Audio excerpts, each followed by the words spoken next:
Bangalore, one of the great places found in India, a place for various characters from various backgrounds coming together that makes this place bustling with life and energy, making it into an intimidating place for various other places. It's a great city with great people, but one have to ask, is it just the people? Is there others not human in any way? And is it there? And is there any issues regarding to this other? The reason why our film crew picked this particular topic to document is because we felt that this subject was often ignored.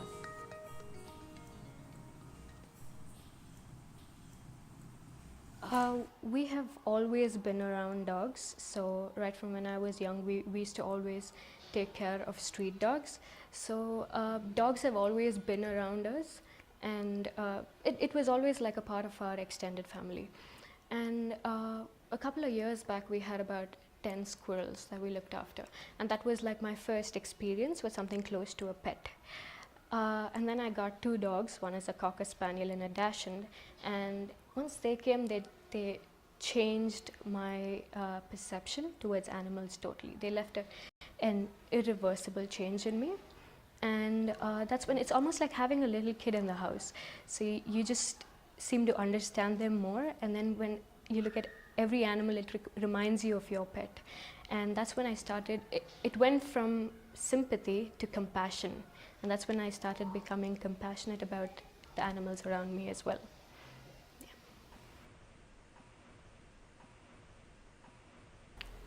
It's probably because of the perception people have. Because if people look at dogs as more of a threat, or if they have a perception that the dog is more of a harm or ferocious or violent, so then they're not going to look at it as just another life form that is so joyful, can give so much of love, is so naughty, so playful, and has emotions just like us. They're not going to look at it in that sense. They look at it as something that is a threat or can harm them. So when their perception is like that, they're going to try as much as they can to remove out what's probably going to harm them. So they're not going to have that sort of an emotion towards a dog. So if people start changing their perception towards animals, then I think the way they treat them and look at them will also change. But that needs to be instilled into the society.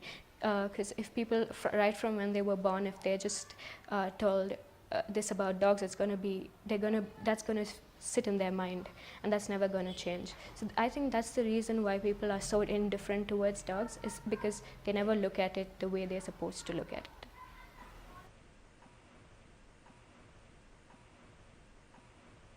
Dogs can be a threat, yes, and I think probably if we realize that, for example, a disease like rabies, the dog is going to cause a real harm towards people. So if we notice that, then and if someone could call authority, the particular person, and get the dog out of there, then it would be helpful. But otherwise, dogs aren't really that much of a threat as it seems to be.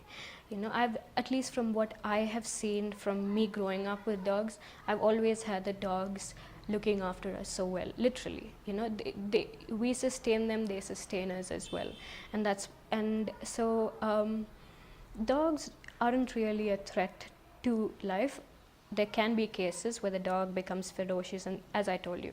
So probably if we notice that and do something about it, then it should be okay. And again, that requires the government to be working hand in glove with the society, with people around, to be able to, when people, call for a case, to be able to answer immediately, to do something immediately, to be able to neuter dogs, to be able to vaccinate them.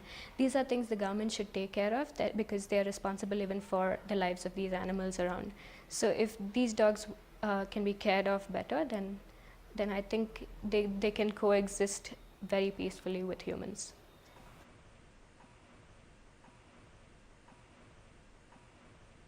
Around 75% of the meat stalls, they don't even have license. They don't work with licenses, so they're all unlicensed, and they operate in really unhygienic places. So these small slaughterhouses and meat stalls, they find other places to, they just don't have waste disposal techniques, so they just dump the leftovers somewhere. Now when they're going to do that, the dogs are obviously going to come and feed there, and then that eventually becomes their breeding ground as well. They live around that place. So things like this, if the government could find better ways for waste disposal, then they could even solve the problem of dogs breeding so much.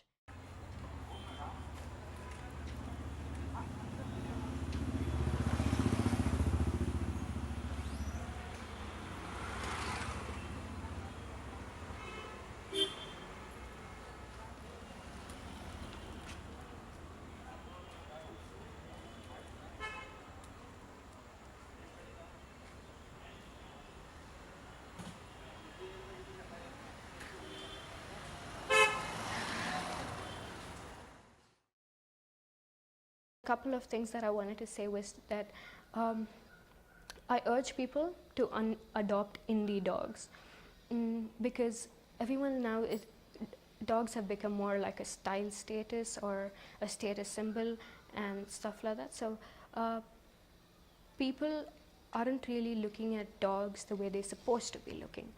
So I would urge people not to adopt dogs if they think dogs are supposed to just be a companion or replace your guard in the house or do such things. And eventually when the dog goes old and then it gets boring, and then they go and adopt it, they go and leave it at a shelter, and then it gets killed eventually. So if you're going to adopt a dog, know that it's a responsibility. Look after the dog well, give it what it needs, look after it like a member of the family, and know that at one point it will get older, it will die, it will get sick. So unless people are willing to do all of this, I urge them not to adopt dogs, because it isn't a small thing. If you're devoted to the dog, if you want to look after it, then adopt, because there are a lot of cases where the dogs are left in shelters. And again, so if people, instead of going to breeders for dogs, if they went to shelters and picked up dogs from there, a lot of the dogs in shelters are perfectly all right, but they're just loving dogs with a lovely heart, but they have just been abandoned at some point in time, and they are pure breeds as well. So if people could go instead of breeders also keep dogs in really terrible conditions. There are a bunch of people, a colony near CSI, and if you go there, you would see dogs in cages where they can just stand up and sit. So they're all, and that's about it, and 2 dogs in 1 cage. So it's terrible, the condition that they are in. So if we're going to adopt dogs from breeders, then it's sort of being a part of that cruelty.